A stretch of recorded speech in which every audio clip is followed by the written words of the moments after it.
Hey guys, Sid Rail here again from Video Games and Vlogs. I have another update video, lots of information for you guys. Um, Hopefully the audio comes through fine. If not, I'm going to be ticked. Um, you see, I got a long list here. Looking at my computer here, camera's over here. Anyway, they're going to bring back world rates. You're going to see more bosses like Azure Ghost, I believe was his name. And the Dragons of Nightmare, things like that. I think that will kill kil'jaeden because Ruinous and Ruinous blows. We're the Horde, Napalm Destroyer Wolf, so on and so forth. Panderia has got 5 zones. There's going to have a central hub along with an auction house and bank in those areas. They'll all be in one continent. It's not going to be separated. No flying till max level.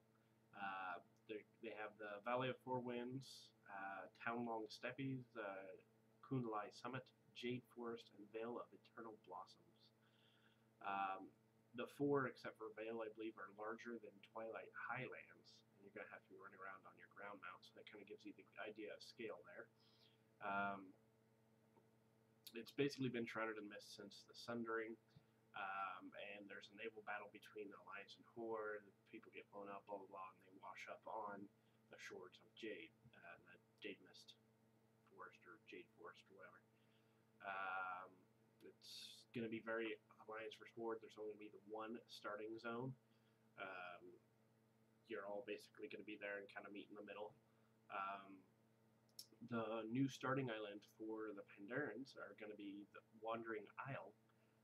It's a giant fucking turtle. You're on the back of a fucking turtle. And it's going to be animated. You're going to be able to walk up to the edge, see everything. It's supposed to be pretty cool. Panderans are a neutral race again, starting at level 1. And they level up to level 10. And they pick a faction. Breweries are going to be everywhere in all of the zones. Now some of the new races that they have the Jinyu, which are fish-like wise men. They're tall, humanoid kind of looking.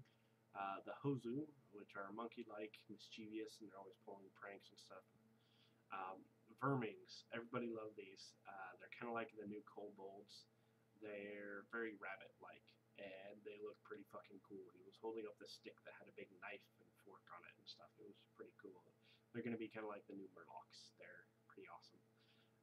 They're kind of like tunneling under farmlands and stuff, and you have to stomp them and stuff.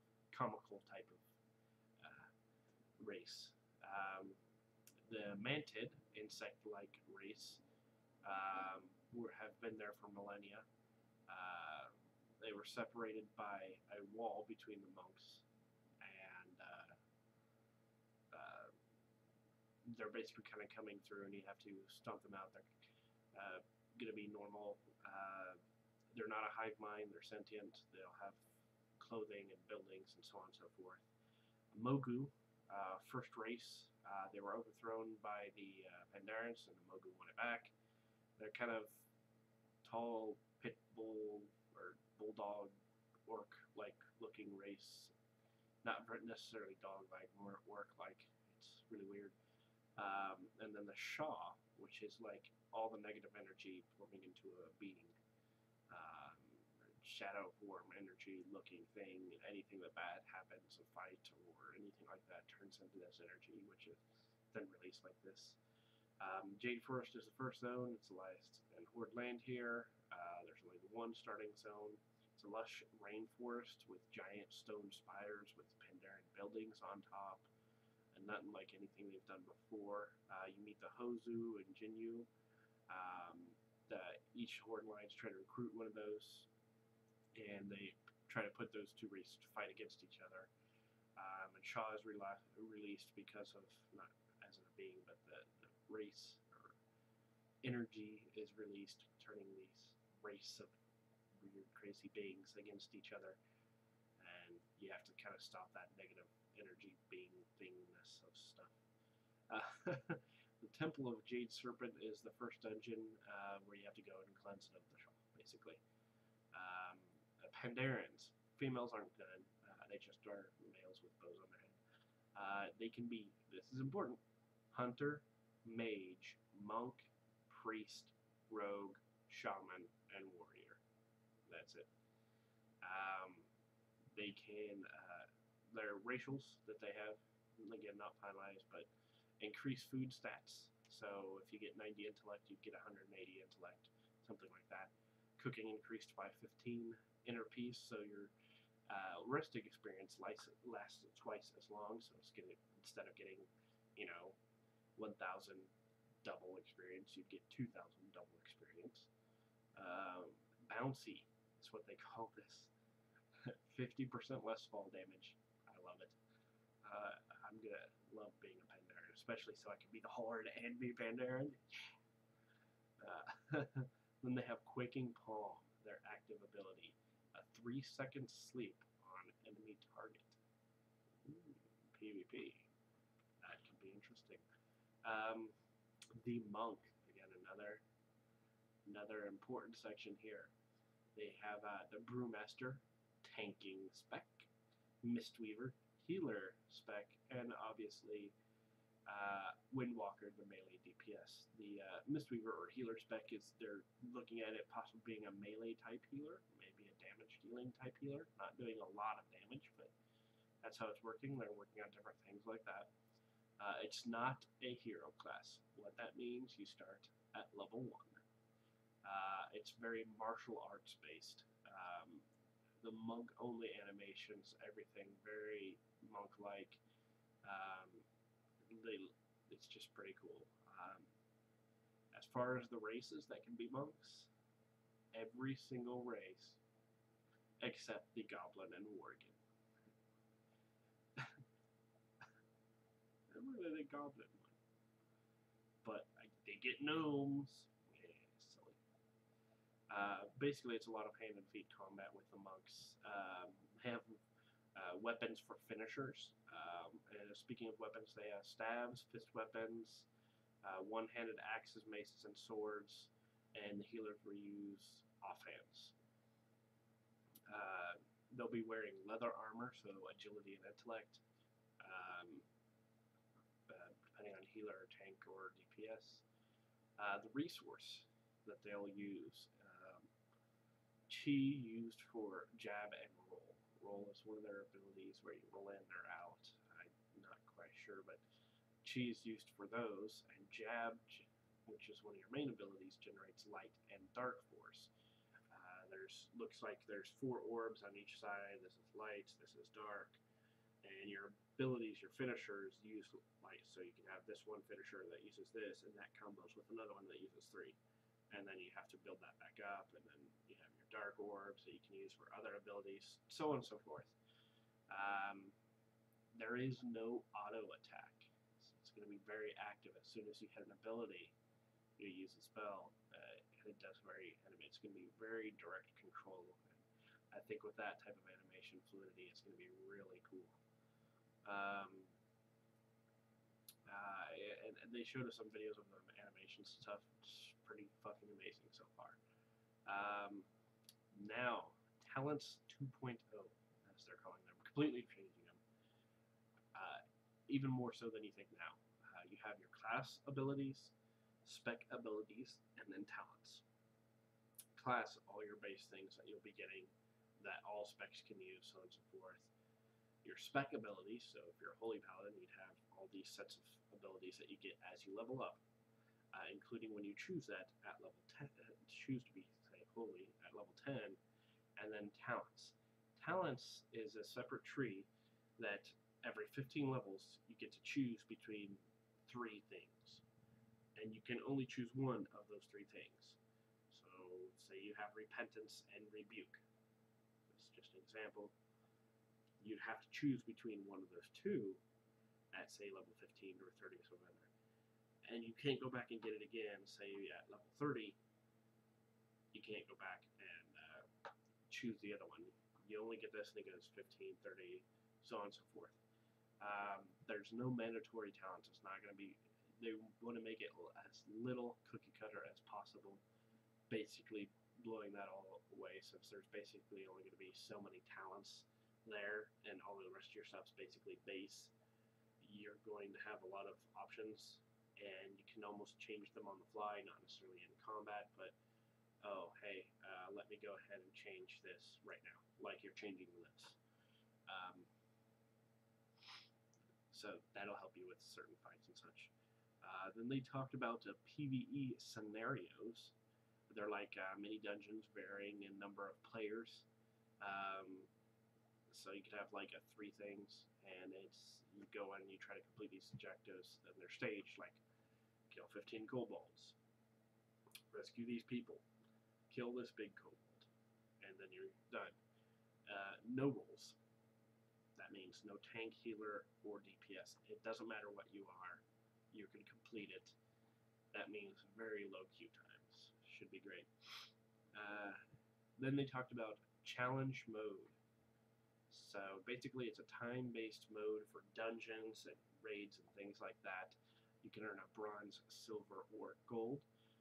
There's bragging rights and leaderboards. It's like a competitive PvE. Basically, doing these grants you access to potentially get a special tier of items that are no stats just for the transmogrifier. They have no stats, they're just there to look cool. If you say get all gold, you can kind of show off that way. You also get valor points and such to buy your other gear. The important thing about all this is it's going to be normalized gear level. So say it's a 359 level tier dungeon that you're going through, and you're all geared in 378 and blah blah blah blah blah item level, it'll bring your stats down to 359. Now I don't think it'll bring your stats up, however. I don't know. They didn't really specify that. Scenarios.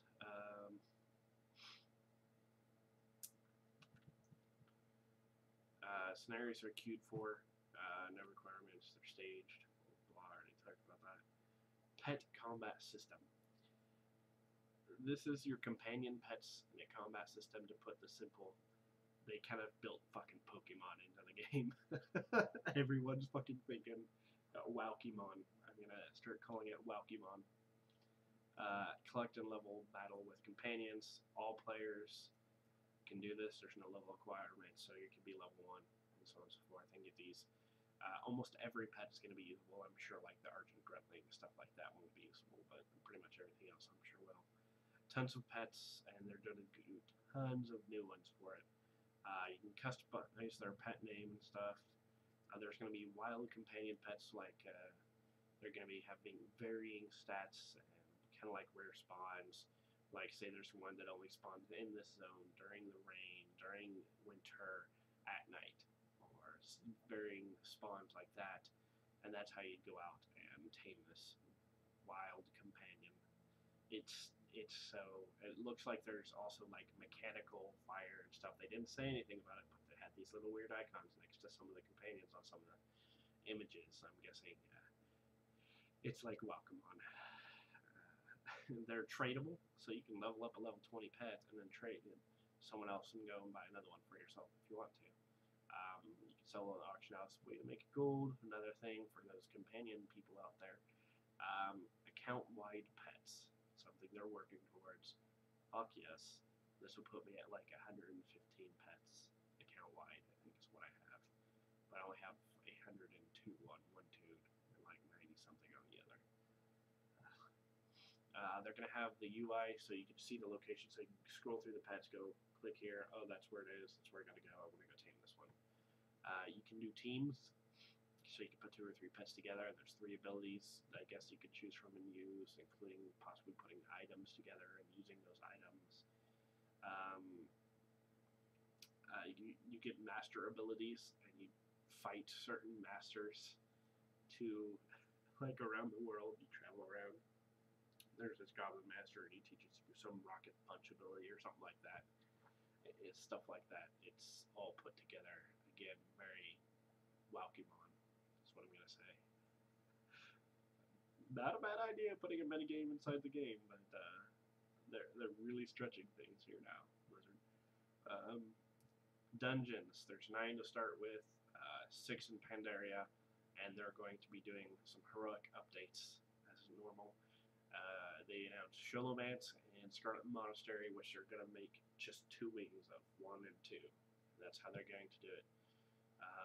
They also have Chen's Brewery, Shadowfang Monastery, Temple of Jade Serpent, which is going to be kind of an inside-outside dungeon. Rage, they're going to have 3 to start. Moku and Mantid races are kind of going to be who you're fighting against. Raid Finder is going to be used at the beginning of the first tier level, and world bosses are returning. For their questing, they want a lot more max level stuff, multiple hubs, kind of like putting Firelands here and there all over at max level, and you get a lot of better incentives like Valor points from quests, and stuff like possibly getting a buff from a daily that if you then go to a dungeon, you can get special loot only if you have that buff. So if like 3 of you have it, you 3 only roll on the special loot that may drop. No flying till max level, as I said.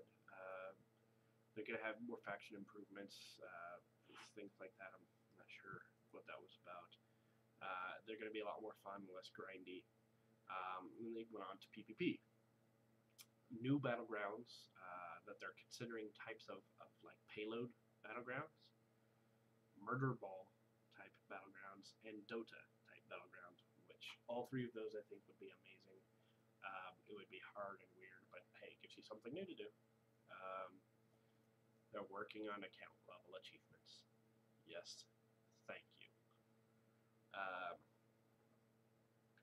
There's a few more things, but I think I'm going to save this last little bit for when I do the talents and class updates, which I'll do in my next video. I shall see you guys then. Make sure to share this with your friends if they play WoW or they like BlizzCon. I'm going to be trying to do a lot of the stuff mostly about World of Warcraft, but if I get other stuff from Diablo and StarCraft, I will update about those too. Subscribe, like, favorite, share. Love you guys. Comment on the video. Have fun.